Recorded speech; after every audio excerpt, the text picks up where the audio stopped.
বিসমিল্লাহির রহমানির রহিম। আমরা সবাই অবগত আছি যে গত কিছুদিন হলো নোয়াখালী বিজ্ঞান ও প্রযুক্তি বিশ্ববিদ্যালয়ের দুইজন শিক্ষার্থী, বিশেষ করে প্রতীক মজুমদার ESDM 13 ব্যাচ, তারা ইসলাম সম্পর্কে, ইসলামের অভ্যন্তরীণ বিষয় সম্পর্কে অবমাননা করেছে। খুবই জঘন্যভাবে এবং কুরুচিপূর্ণ বক্তব্য পোষণ করেছিল। আমরা এই বিষয়টি নবীপ্রবি প্রশাসনের অবগত করেছিলাম এবং তাদের দৃষ্টিতে গোচরীভূত করেছি, এবং পরবর্তীতে নবীপ্রবি প্রশাসন আমাদেরকে একটি নীতিমালা দিয়েছেন এবং তাদের বিরুদ্ধে শাস্তির ব্যবস্থা দিয়েছেন, এবং সেই শাস্তিটা আমি শোনাচ্ছি পরে। নোয়াখালী বিজ্ঞান ও প্রযুক্তি বিশ্ববিদ্যালয় অফিসের আদেশ, কর্তৃপক্ষের আদেশক্রমে এবং শৃঙ্খলা বোর্ডের সিদ্ধান্ত মোতাবেক সংশ্লিষ্ট সকলের অবগতির জন্য জানানো যাচ্ছে যে সামাজিক যোগাযোগ মাধ্যমে ফেসবুকে হযরত মুহাম্মদ সাল্লাল্লাহু আলাইহি ওয়াসাল্লাম এবং ইসলাম ধর্মকে নিয়ে কটূক্তি করা, যা ধর্মীয় অনুভূতিতে আঘাত এবং বাংলাদেশ সরকারের আইন মোতাবেক দণ্ডনীয় অপরাধ বিধায় নোয়াখালী বিজ্ঞান ও প্রযুক্তি বিশ্ববিদ্যালয়ে অধ্যয়নরত নিম্নোক্ত শিক্ষার্থীদের বিশ্ববিদ্যালয় থেকে সাময়িক বহিষ্কার এবং হলের সিট বাতিল করা হলো। একই সাথে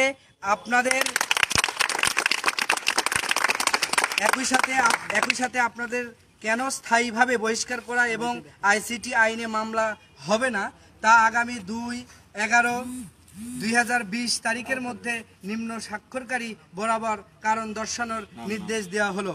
প্রথম অপরাধী Pratik Majumdar ESDM, roll number 48M, ASH 18090448M,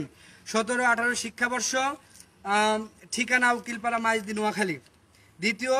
দীপ্তপাল pharmacy, AHH 1803050M, 17-18 শিক্ষাবর্ষ, সবুজবাগ আবাসিক এলাকা, শ্রীমঙ্গল, মৌলভীবাজার। আমরা ইতিমধ্যে নবীপ্রবি প্রশাসনের যে ব্যবস্থা নিয়েছেন সেটাকে সাধুবাদ জানাচ্ছি। আমরা এখানে সবাই উপস্থিত হয়েছি। আমরা মনে করি নবীপ্রবি প্রশাসন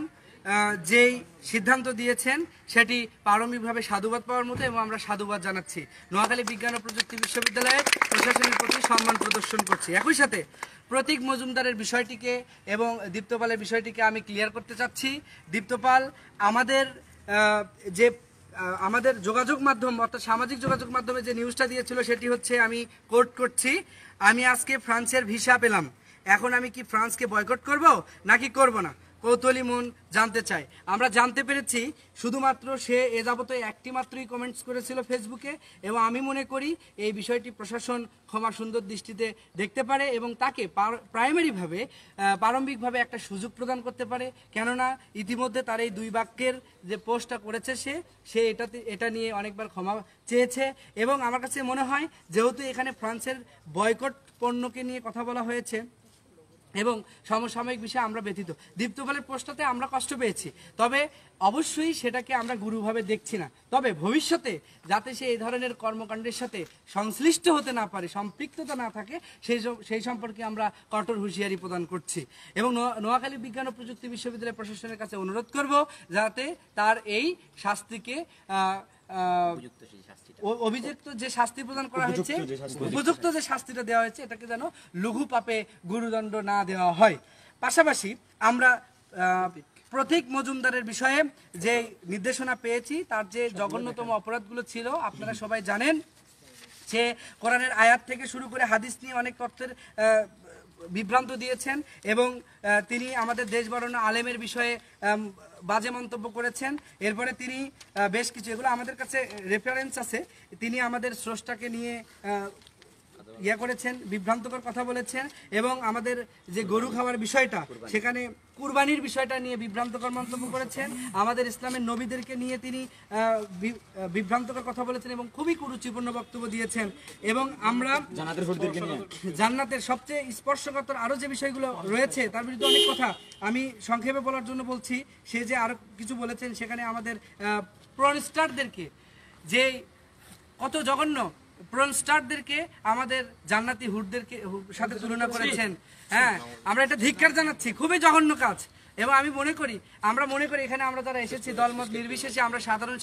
শিক্ষার্থী যারা এখানে এসেছি আমরা মনে করি প্রতীক মজুমদারকে নোয়াখালী বিজ্ঞান ও প্রযুক্তি বিশ্ববিদ্যালয় অবশ্যই স্থায়ীভাবে বহিষ্কার করবেন এবং আমরা প্রয়োজন হলে তার বিরুদ্ধে আইনের আশ্রয় নিব এবং আমরা নোয়াখালী বিজ্ঞান ও প্রযুক্তি বিশ্ববিদ্যালয়ের প্রশাসন বরাবর দাবি করব সে বিগত 3 বছর হলে এই সকল কর্মকাণ্ডের সাথে যুক্ত রয়েছে হতে পারে সে উগ্র ধর্মীয় মতবাদের সাথে যুক্ত আছে আমরা 3 বছর ধরে দেখতেছি আমরা 3 বছর হলে দেখছি এবং আমি মনে করি সে আমাদের যে আরো শিক্ষার্থী আছে জুনিয়র শিক্ষার্থী আছে তাদের মধ্যে সাম্প্রদায়িকতা রাজনৈতিক ট্যাগ লাগিয়ে সাম্প্রদায়িকতা উস্কে দিচ্ছে প্রভাবিত করছে যার কারণে আমরা হতে পারে দীপ্তপাল তাদেরই একজন প্রভাবিত ব্যক্তি আমরা অনেক রয়েছে প্রভাবিত ব্যক্তি আমরা এরকম অনেক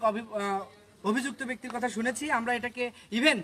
প্রতীক মজুমদারকে যারা উস্কায় দিচ্ছে এবং বিভিন্ন ধরনের দেশের মাটি এবং আমাদের বঙ্গবন্ধুকে নিয়ে ইমোশনালি বিষয় এনে তাকে যারা মদত দেওয়ার চেষ্টা করছে তাদেরকে শনাক্ত করেছি অলরেডি প্রশাসনকে জানিয়েছি কাল রাত্রে অনেকে এই ধরনের বিষয়ে বিভ্রান্তকর কথা বলেছেন প্রতীক মজুমদারের বিষয়ে আমরা সেটা অলরেডি বিশ্ববিদ্যালয় অথরিটিকে জানিয়েছি তারাও বিষয়টি দেখবেন এবং সর্বোপরি নবীপ্রবি প্রশাসনের দপ্তরে আমাদের অনুরোধ থাকবে যে তাকে খুব শীঘ্রই উপযুক্ত সময়ের ভিতরে নির্দিষ্ট সময়ের ভিতরে যাতে স্থায়ীভাবে বহিষ্কার করা হয় এই ক্ষেত্রে আমাদের প্রয়োজনে যদি তাকে আমরা আমাদের পরবর্তী বিষয়টা বলি যদি তাকে স্থায়ীভাবে বহিষ্কার না করা হয় তাহলে আমরা পরবর্তীতে আবার কঠোর কর্মসূচি নিয়ে হাজির হতে পারি এবং আমরা সাধারণ শিক্ষার্থীদের পক্ষ থেকে এটি এবং সর্বোপরি নোয়াখালী বিজ্ঞান ও প্রযুক্তি বিশ্ববিদ্যালয় প্রশাসনকে সম্মান জানাচ্ছি ধন্যবাদ জানাচ্ছি তাদের প্রতি এই বলে আমি আমার